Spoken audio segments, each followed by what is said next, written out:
आज ही Doubtnut app download करें। Doubtnut पर होगा अब आपके सभी मैथ्स, केमिस्ट्री, फिजिक्स और बायोलॉजी डाउट्स का सफाया। बस अपने क्वेश्चन की फोटो खींचो, उसे क्रॉप करो और तुरंत वीडियो सोल्यूशन पाओ। Download now. यहाँ पर हमें क्वेश्चन में दिए गए स्टेटमेंट्स को पढ़कर बताना है कि इनमें से इनकरेक्ट स्टेटमेंट कौन सा है। तो गलत स्टेटमेंट को हम आइडेंटिफाई करेंगे। सबसे पहले स्टेटमेंट में लिखा हुआ है कि स्टेम की जो लेटरल बर्ड्स होती है, इन्हीं में से फ्लावर अराइज होता है।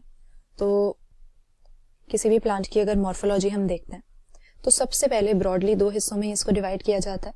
इसका जो अंडरग्राउंड पार्ट होता है उसको तो हम इसका रूट सिस्टम कहते हैं, और जो प्लांट का एरियल पार्ट है ग्राउंड से ऊपर का, उसे हम इसकी स्टेम या शूट सिस्टम बोलते हैं। जिसके मेनली अगर हम फंक्शंस देखें, पहली बात तो ये होती है कि प्लांट के सभी अपेंडेजेस, भले इसके लीव्स हों, फ्लावर्स हों, ब्रांचेस हों, उन्हें इसकी स्टेम बेयर करती है। स्टेम के नोड्स में से ही नई ब्रांचेस निकल कर आती हैं। और दूसरी चीज, अपने वैस्कुलर टिश्यू बंडल्स की हेल्प से प्लांट बॉडी में एक साइड से दूसरी साइड तक डिफरेंट सब्सटेंसेस की कंडक्शन या ट्रांसलोकेशन भी स्टेम कराती है। तो वैसे तो हमारे शूट सिस्टम में हम देखेंगे मेनली यही दो तीन इसके फंक्शंस होते हैं, लेकिन कई बार कोई और फंक्शन कैरी आउट करने के लिए ये अपना स्ट्रक्चर ऑल्टर कर लेता है। तो तब हम कहते हैं कि यहाँ पर स्टेम की मॉडिफिकेशन हो गई है। तो पहले स्टेटमेंट में क्या कह रहे हैं कि स्टेम की लेटरल बड से फ्लावर बनता है। तो ये बात तो बिल्कुल सही है। हमें पता ही है कि हमारे फ्लावरिंग प्लांट्स के यानी एंजियोस्पर्म्स के केस में फ्लावर क्या होता है, ये एक ऐसा स्ट्रक्चर है जो सेक्सुअल रिप्रोडक्शन के एक यूनिट की तरह फंक्शन करता है। और फ्लावर की फॉर्मेशन कैसे होती है, हम जानते हैं कि हमारे स्टेम के पास इसके मेरिस्टेमेटिक टिश्यूज तो होते हैं।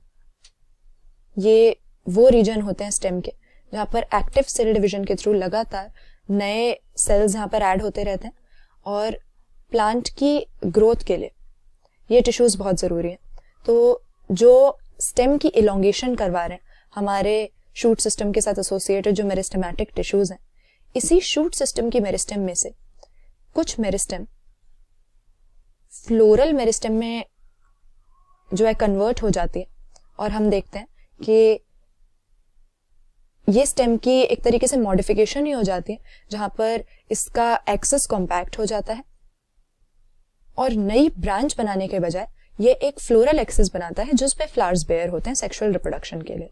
तो स्टेम की लेटरल बड से ही फ्लावर बनता है, या हम कह सकते हैं स्टेम के मेरिस्टेमेटिक टिश्यू के ही फ्लोरल मेरिस्टेम में कन्वर्ट होने से फ्लावर्स का प्रोडक्शन पॉसिबल होता है। सही बात है। दूसरे स्टेटमेंट में लिखा है कि परवल में रिप्रोडक्टिव रूट्स होते हैं। तो ये तो हमने पहले डिस्कस किया ही था कि किसी भी प्लांट की मॉर्फोलॉजी में एक होता है शूट सिस्टम जो इसका एरियल पार्ट है, और जो अंडरग्राउंड पार्ट है वो रूट सिस्टम होता है। तो बेसिकली रूट सिस्टम का भी यही काम होता है कि प्लांट को वो सॉइल में जोड़ के रखे, उसको एंकरेज दे, वाटर और मिनरल्स की एब्जॉर्प्शन करे।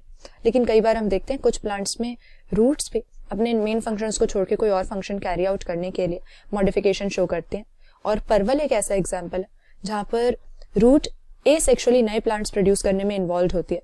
तो ये भी हमारी बात सही हो गई, परवल में हमें वेजिटेटिव प्रोपेगेशन कैरी आउट करने के लिए रिप्रोडक्टिव रूट्स मिलती हैं।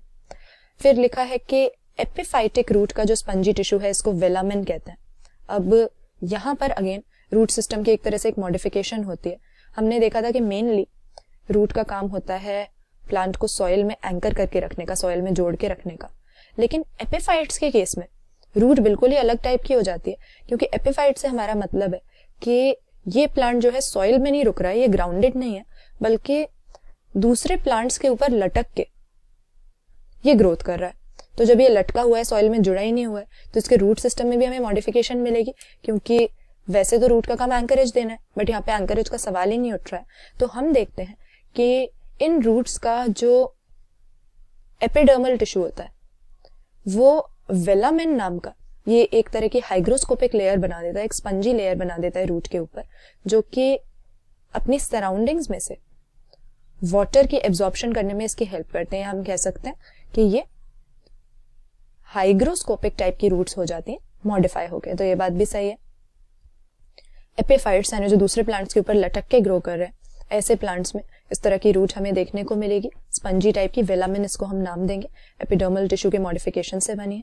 तो यहाँ पे इनकरेक्ट स्टेटमेंट हमारा ऑप्शन डी हो जाएगा। कह रहे हैं कि कस्क्यूटा की फ्लोटिंग रूट्स में क्लोरोफिल होता है।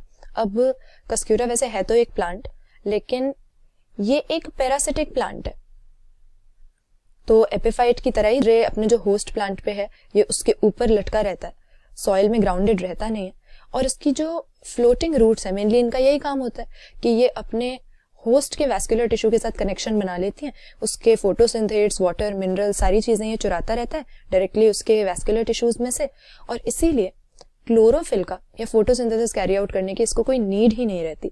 तो ये यहाँ पर हमारी इनकरेक्ट स्टेटमेंट हम मार्क कर देंगे।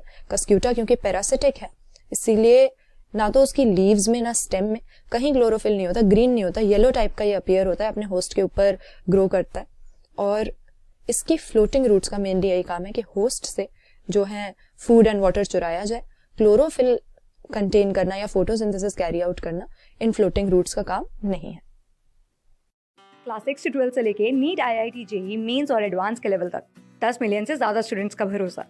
आज ही डाउनलोड करें डाउटनेट ऐप या व्हाट्सएप कीजिए अपने डाउट्स 8400 400 400 पर।